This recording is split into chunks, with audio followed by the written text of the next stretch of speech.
नमस्कार.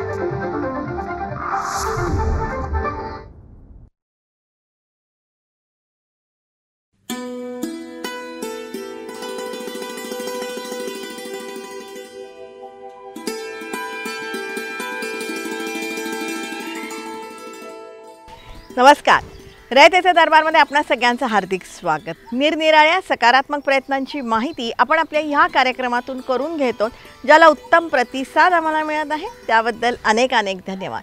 मंडळी, त्याच अनुषंगाने मागच्या भागासाठी सुद्धा प्रचंड प्रतिसाद आम्हाला मिळाला. अनाथ आरक्षणाविषयीचा आपला मागचा भाग होता आणि ह्या आरक्षणासाठी लढा देणाऱ्या अमृता करवंदे या तरुणीविषयीही लोकांना खूप कौतुक वाटलेलं आहे. प्रचंड संघर्षमय असंच तिचं जीवन होतं, पण त्यातही शिक्षणाचं महात्म्य तिला समजल्यामुळे तिने उच्च शिक्षण घेतलेलं आहे. अर्थात हे शिक्षण घेत असताना अनाथ ही कॅटेगरी नव्हती हे तिच्या लक्षात आलं आणि मग अनाथ आरक्षणासाठी तिने लढा दिला, जो यशस्वी झाला आणि अनाथांना 1% आरक्षणही मिळालेले आहे.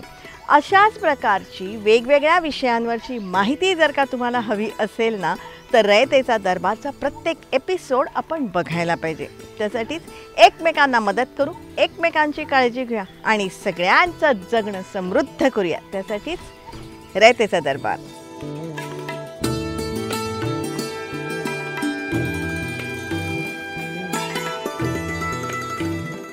रयतेचा दरबारमधला आपला आजचा विषय ही खूप छान आहे. तुम्हाला सगळ्यांना अतिशय आवडेल. अतिशय प्रेरक असाच आपला आजचा विषय आहे आणि त्यातही शासन किंवा प्रशासन पातळीवरून सामान्य जनतेच्या भल्यासाठी जे प्रयत्न केले जातात ना, त्या प्रयत्नांविषयीचा आपला आजचा हा विषय आहे किंवा माहिती आहे.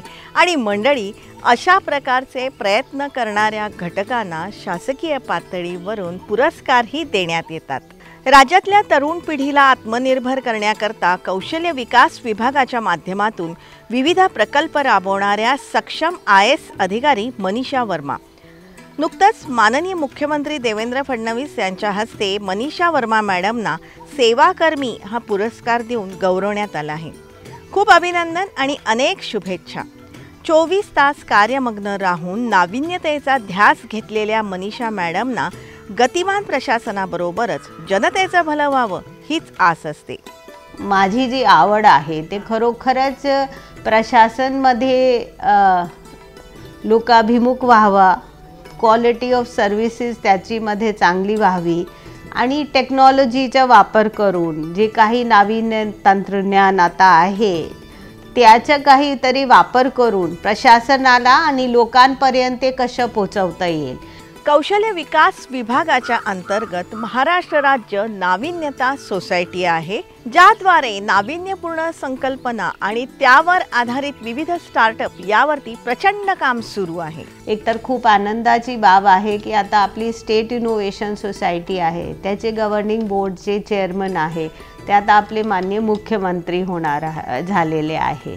तर तो एक मला वाटते की एक खूपच चांगला आमच्या विभागासाठी अभिमानाची बाब आहे. कारण ही जे सगळं एजेंडा ऑफ इनोव्हेशन आहे आणि इनोव्हेशन लेड गव्हर्नन्स, प्रभावी प्रशासन आणि त्याच्यामध्ये नाविन्यपूर्ण संकल्पनाशी अभिप्रेत ते प्रशासन, ते खूप त्या मुद्द्याला चालना मिळणार आणि माननीय मुख्यमंत्रीच्या स्वतःच्या मार्गदर्शन भेटेल.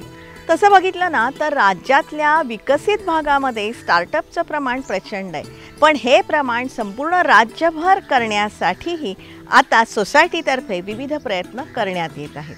ही जी स्टार्टअप्स आहे त्यांना कॉलेजमध्ये म्हणजे आमचं असं आहे की आधी जे ठाणे, नागपूर, पुणे, मुंबई असे जे डेव्हलप्ड परिसर आहे, विकसित झालेले परिसर, त्याच क्षेत्रामध्ये कॉन्सन्ट्रेशन जे आहे स्टार्टअप्सचे नंबर्सच्या जास्त आहे. महाराष्ट्रामध्ये ही चांगली बाब आहे. मी सांगते की असं नाही आहे की सगळी ठिकाणी आपले प्रत्येक जिल्ह्याला रजिस्टर्ड DPIITचे स्टार्टअप्स आहे. इवन नंदुरबार आणि गडचिरोली सारखे जिल्ह्यामध्ये आपल्याला ऑन एन ॲव्हरेज महाराष्ट्रामध्ये 17 to 20 स्टार्टअप्स पर डिस्ट्रिक्ट आहे. तर हे जॉग्राफिकल डिस्ट्रीब्युशन आहे, पण जर जास्त मात्रामध्ये जर कॉन्सन्ट्रेशन बघितला तर जी काही आपले जवळपास 27,500 आज स्टार्टअप्स आहे स्टेटमध्ये, त्याच्यामध्ये जास्ती आहे ते आर नियर मुंबई, पुणे, नागपूर, हे जे ग्रोथ सेंटर्स आपले मोठे आहे, उद्योग आणि बाकीचं जिथे ग्रोथ रेट आहे तिथेच आहे. कारण त्यांना तिथे इकोसिस्टम मिळते, त्यांना जे काही पुढे जायचं आहे त्याच्यासाठी मेंटरिंग मिळते, फायनान्शियल हेल्प मिळते, इन्व्हेस्टर्स मिळतात, टेक्नॉलॉजीची सोयी असते.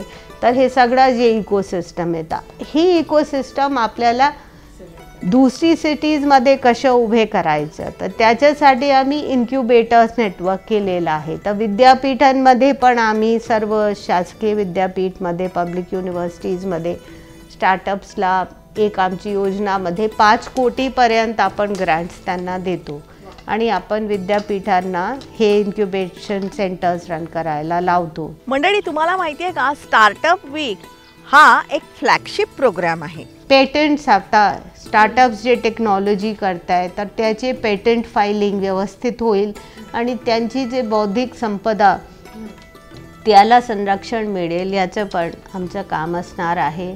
तिसरा म्हणजे याच्यामध्ये जेंडर बॅलन्स असावा.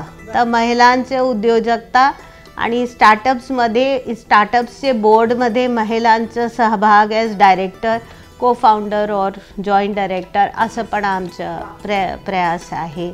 आणि जी महिला उद्योजक आहे किंवा स्टार्टअप फाउंडर्स आहे त्यांचे आम्ही वेळोवेळी प्रशिक्षण, त्यांच्या इंटरनॅशनल एजन्सीसोबत पण त्यांची सांगड घालणे असा आम्ही काही उपक्रम करतो आहे.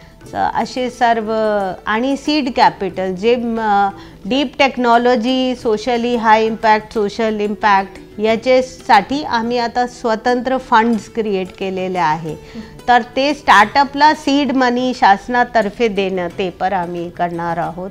स्टार्टअप उद्योगांना बळ मिळावं ना म्हणून काही नियमांमध्ये सुधारणाही करण्यात आल्या आहे की आता आपण शासनाची जे खरेदी धोरण आहे त्याच्यामध्ये त्यांना काही सवलती दिलेली आहे.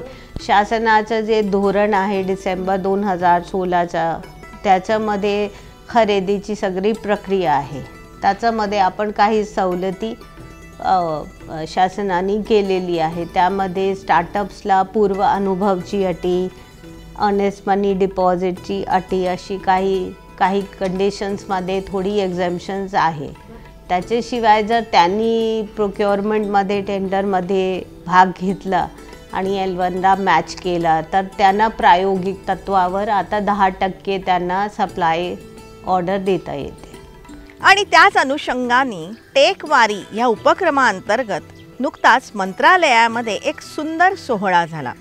त्यामध्ये सर्वोत्तम अशा 24 नवउद्योजकांना त्यांच्या संकल्पना आणि उत्पादनांचं सादरीकरण करण्याची संधी देण्यात आली. 2025च्या जे आम्ही स्टार्टअप वीक घेतला 1 महिन्यापूर्वी, त्याच्यामध्ये जे विजेते होते त्यांचे सगळे जे इनोव्हेशन्स आहेत त्यांचे सोल्युशनचं सादरीकरण यांचे पुढे व्हावं. तर एकच तासमध्ये 1-1.5 तासामध्ये 24 लोकांचे विविध क्षेत्रामध्ये हे करण्यासाठी खूपच अथक मेहनत मी आणि आमची टीमनी घेतली. कारण त्यांना कट टू कट लोकांना बोर वाटू नये, पण त्यांना टाईम मॅनेजमेंट, त्यांच्या प्रॉडक्टच्या बेस्ट शोकेसिंग जे त्यांना आकर्षित करू शकतात विभागाला, ही सर्व आम्ही प्लॅनिंग केली. महाराष्ट्र स्टार्टअप वीक विजेत्या स्टार्टअपचं कोणत्याही प्रशासकीय विभागाबरोबर काम करण्याकरताचा जो खर्च येतो तो नाविन्यता सोसायटी करते. त्यामुळे त्या विभागाला हा प्रश्न पडत नाही की याचा जर मी पायलट केला तर याचे पैसे कुठून देणार. सो त्याची कॉस्ट जी इनोव्हेशन सोसायटी बिअर करते. आता 6वं एडिशन जे होतं, आत्ताचे जे 2025 एडिशनचे जे 24 विजेते आहेत त्यांचं सादरीकरण सत्र हे आपण महाराईज या टेकवारीच्या अनुषंगाने आपण आयोजित केलं होतं.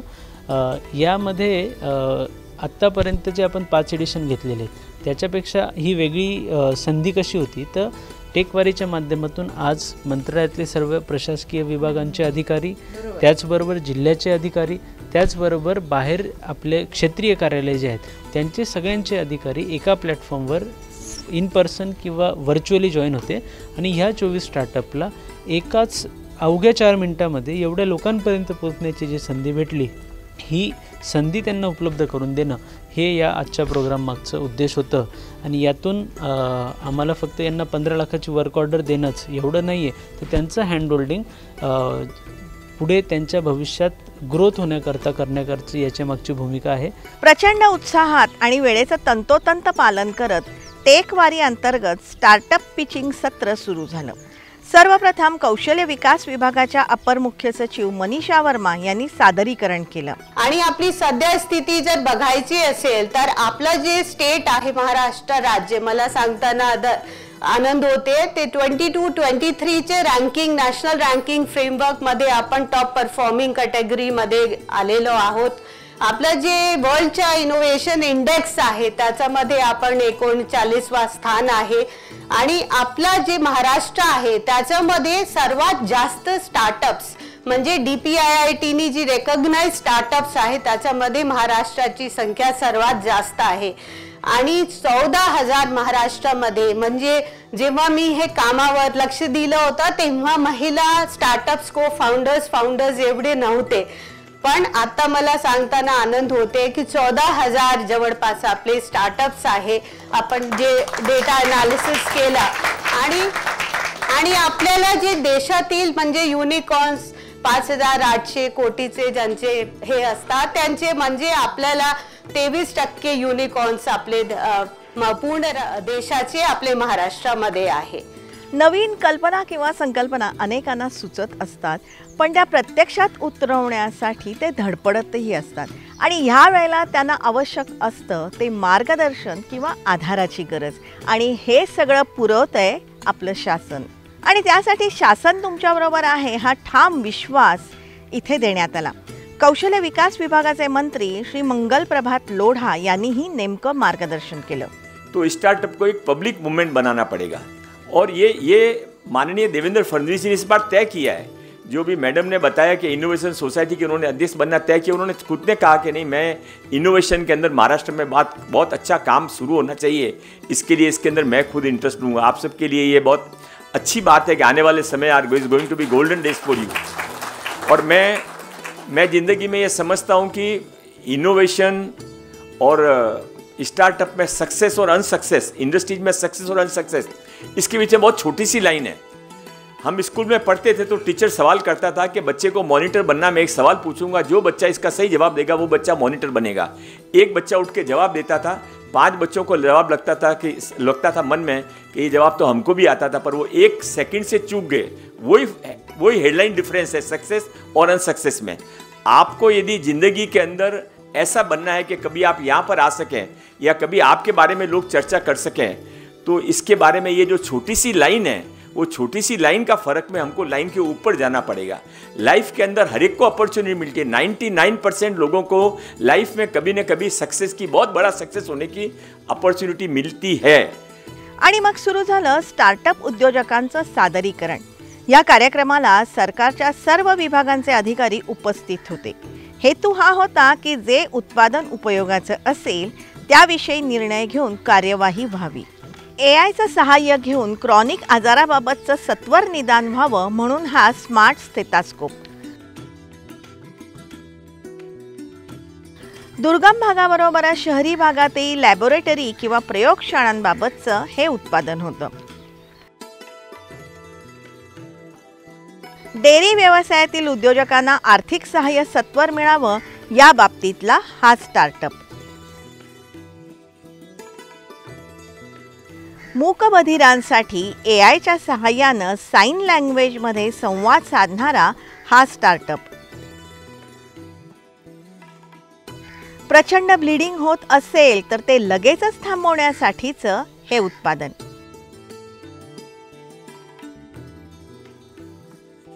बालमृत्यू रोखण्यासाठीचा हा एक स्टार्टअप. रोगांचं निदानही इथे सत्वर होतं. कापूस वेचणीसाठी AIच्या सहाय्यानं केलेलं कापूस वेचणी यंत्र.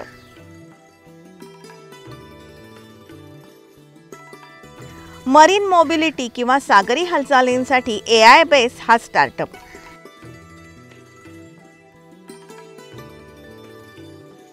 पाण्याचं प्रदूषण कमी करण्यासाठीच्या विविध उत्पादनांबाबतचा हा स्टार्टअप.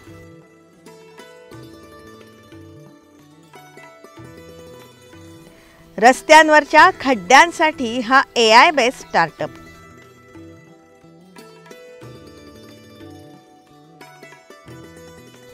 हा स्टार्टअप कमाल होता. अंध व्यक्तींसाठी AI बेस्ड एक चष्मा आहे जो तुमच्या कानामध्ये तुमच्या भाषेत सतत तुम्हाला सूचना देत राहतो. सोलर पॅनलची क्षमता वाढवण्यासाठी नॅनो कोटिंग बाबतचा हा स्टार्टअप.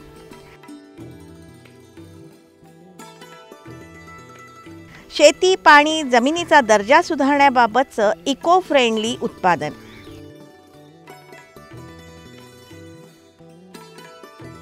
सेफ्टी जॅकेट्स, हेल्मेट इत्यादी वापरताना त्यात थंडावा निर्माण करणारं हे उत्पादन.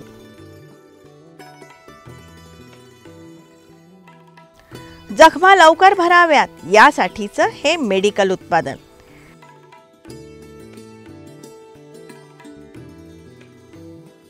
सॅनिटरी नॅपकिन बाबतचा हा एक स्टार्टअप.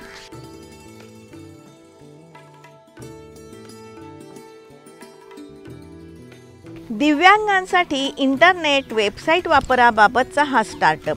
डिजिटल ॲक्सेसिबिलिटीचा. जिरेनियमची शेती करून त्यातून स्वतः उत्पादन करून अनेकांना रोजगार देणारा हा स्टार्टअप. ग्राउंडवरच्या हालचाली थेट सॅटेलाइटच्या माध्यमातून टेहळणी करण्याबाबतचा हा स्टार्टअप.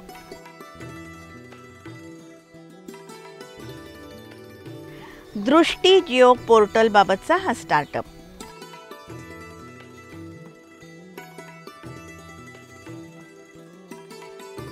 रसायनमुक्त इको फ्रेंडली सोल्युशन बाबतचा हा स्टार्टअप.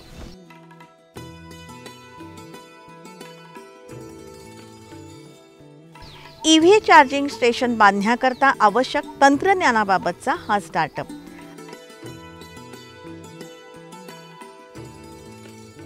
प्रत्येक घरातून कचरा संकलनाबाबतचा हा स्टार्टअप.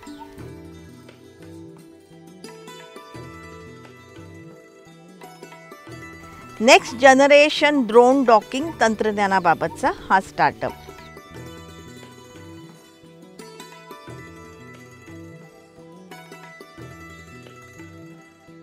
अत्याधुनिक तंत्रज्ञानाचा वापर करून हे स्टार्टअप साकारले होते जे सर्वांसाठी फायद्याचे आहेत.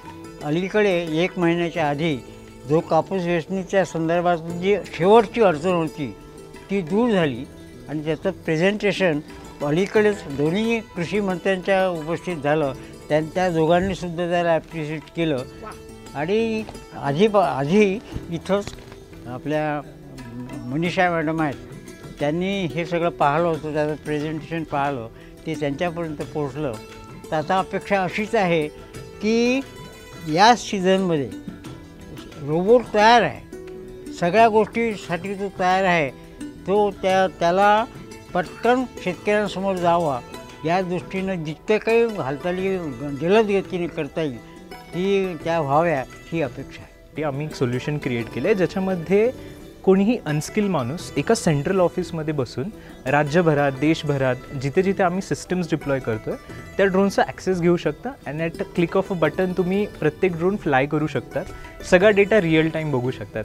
आता याचे ॲप्लिकेशन्स काय काय तर फॉर एक्झाम्पल जस्ट कन्सिडर करा की कुठे एक नॅचरल डिझास्टर झालं आहे. फॉर एक्झाम्पल आत्ता आपल्या प्रणालीमध्ये आपण कॉर्डिनेट करतो ऑनफिल्ड लोकांसोबत आणि त्याच्या हिशोबाने आपण एक कॅल्क्युलेटेड रिस्पॉन्स क्रिएट करत असतो. पूर्ण प्रशासन त्याच्यासाठी काम करत असतं. मग मी त्या प्रोडक्टमध्ये आलो आणि मग त्याच्यापासून धूप, अगरबत्ती, साबण, शॅम्पू, फेसवॉश, हँडवॉश स्वतःच तयार केलं. मसाज ऑइल डॉक्टर रेणुका कारखाना आहे. Doctor Renuka Thergaonkar she is international aroma consultant, त्यांच्या मार्गदर्शनाखाली मी चालू केले. आणि इंडिजिनाइज मेकर स्पेस असं मॉडेल आम्ही सुरू केलं. गेल्या 8 वर्षात आम्ही 80+ फॅसिलिटीज अक्रॉस इंडिया सेटअप केल्या आहेत. सगळ्या प्रीमियम इन्स्टिट्यूशन्समध्ये आम्ही आत्ता अवेलेबल आहे. आम्ही हायर एज्युकेशनवरती फोकस करून जवळपास फॅसिलिटीज तयार केल्या. IIT बॉम्बेमध्ये आमच्या 9 लॅब्स आहेत. महाराष्ट्र स्टेट इनोव्हेशन सोसायटी बरोबर आम्ही गेलं 6 महिने काम करतो आहे आणि आमचा अनुभव खूपच चांगला आहे. कारण राईट फ्रॉम म्हणजे पहिल्यापासून जिथे त्यांनी स्क्रीनिंग केलं पार्टिसिपेंट्सचं टू आत्तापर्यंत फायनल पिचिंग केलं, या सगळ्यामध्ये त्यांचे खूप एफर्ट्स होते. ऑर्गनायझेशन हे खूपच प्लॅन्ड होतं आणि execution was really good. So we are really looking forward की आम्ही महाराष्ट्र स्टेटबरोबर कसं अजून पुढे काम करू शकतो. महाराष्ट्र स्टेट इनोव्हेशन सोसायटी यांनी 15 लाख रुपयाची डायरेक्ट वर्क ऑर्डर देऊन आमची टेक्नॉलॉजी शासकीय गव्हर्नमेंट हॉस्पिटलमध्ये कशी उपयुक्त ठरेल याच्यासाठी एक प्रायोगिक तत्वावर त्याची प्रोक्युरमेंट केलेली आहे आणि ज्याचा आम्हाला सुरुवात करण्यासाठी खूप उपयोग झालेला आहे. MSINS यांच्या या उपक्रमामध्ये या उपक्रमाचा आमच्यासारख्या स्टार्टअपला खरोखर खूप मोठा उपयोग होतो आहे. स्टार्टअप हा एनिवेज एका कुठेतरी एक नवीन टेक्नॉलॉजी करण्यामध्ये पूर्णपणे गुंगलेला असतो. मार्केटिंग, आउटरीच या गोष्टी हळूहळू सुरू होतात आणि सरकारी पातळीवरती हे सगळं आणणं आणि इथे लोकांपर्यंत पोहोचणं म्हणजे सिस्टमकडे पोहोचणं हा एक खूप मोठा प्रोजेक्टचा भाग होऊन जातो. बट स्पेसिफिकली म्हणजे अगदी म्हणायचं तर आमच्यासारखी जी स्टार्टअप आहे जिचा फोकस हा B2G आहे, म्हणजे बिझनेस टू गव्हर्नमेंट. इथे गव्हर्नमेंटपर्यंत पोहोचणं आणि त्या प्रकारे कामं करणं हा बऱ्याच वेळा खूप वेळखाऊ प्रकार होतो. आणि जेव्हा मला महाराष्ट्र स्टेट इनोव्हेशन सोसायटीकडनं हे स्टार्टअप वीक 25चं इंटिमेशन आलं, त्यात आमच्यासाठी हा एक प्रकार सुवर्ण संधी होती. मैंने ईवी चार्जिंग स्टेशन का एक प्रोडक्ट बनाया है जो विच वर्क्स विद सोलर. तो सोलर एनर्जी से वो चलता है.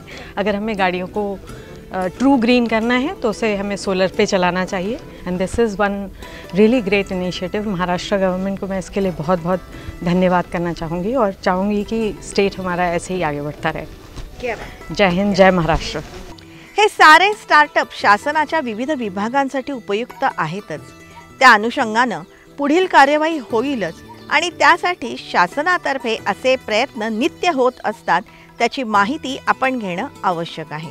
रायतेचे दरबार चे माध्यमातून आमची ही विनंती आहे की जिल्हास्तरीय यंत्रणांनी त्याचा भरपूर आणि सर्व विभागांनी हे समजून घ्यावा की ते अशी पद्धतीने त्या स्टार्टअप्सला, इनोव्हेटिव्ह प्रॉडक्ट्सला चान्स देऊ शकतात. त्याच्यासाठी ही शासनाने केलेली जे धोरणात्मक संधी आहे, जे चेंजेस केलेले आहेत, त्याचा लाभ घ्यावा. हे सारं बघितल्यानंतर एकच म्हणावंसं वाटतं, मनीषा मॅडम तुम्ही ग्रेट आहात. हे सारे उद्योजक यशस्वी व्हावेत म्हणून तुम्ही प्रचंड प्रयत्न करत आहात.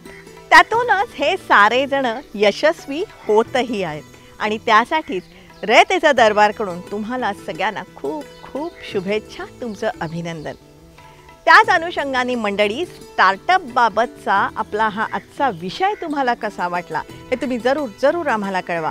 संपर्कासाठी आमचा पत्ता आहे raytechadarbar@gmail.com. जरूर आमच्याशी संपर्क साधा. तुमच्याकडे काही माहिती असेल, प्रश्न असतील, सूचना असतील ते तुम्ही आमच्यापर्यंत नक्कीच पोचवा. रयतेचा दरबारमधले जे सगळे एपिसोड आहेत ना, 450च्या वर आहेत. हे तुम्ही वारंवार बघू शकता आमच्या यूट्यूब चॅनलवरून. जनतादरबार.zd आणि रयतेचा दरबार या दोन्ही नावांनी आमचे यूट्यूब चॅनल आहे, जे तुम्ही सबस्क्राईब करण्याची गरज आहे. रयतेचा दरबार आम्ही प्रसारित करत असतो दर सोमवारी रात्री 9 वाजता सह्याद्री वाहिनीवरून. सोमवारचाच हा एपिसोड आम्ही पुन्हा प्रसारित करत असतो दर शनिवारी सकाळी 8 वाजता सह्याद्री वाहिनीवरून. सोमवार रात्र 9, शनिवार सकाळ 8 हे जे दोन्ही एपिसोड आहेत ना, हे तुम्ही लाईव्ह बघू शकता सह्याद्री वाहिनीच्या फेसबुक पेजवरून. जरूर बघत राहा, कारण आम्ही ही जी माहिती तुम्हाला सांगतोय ना, या माहितीच्या उपयोगामुळे अनेकांचे लाभ होत आहेत किंवा होऊ शकतात. हा मात्र त्यासाठी रयतेचा दरबारचा प्रत्येक एपिसोड आपण बघायला पाहिजे. त्यासाठी एकमेकांना मदत करू, एकमेकांची काळजी घ्या आणि सगळ्यांचं जगणं समृद्ध करूया. त्यासाठीच रयतेचा दरबार.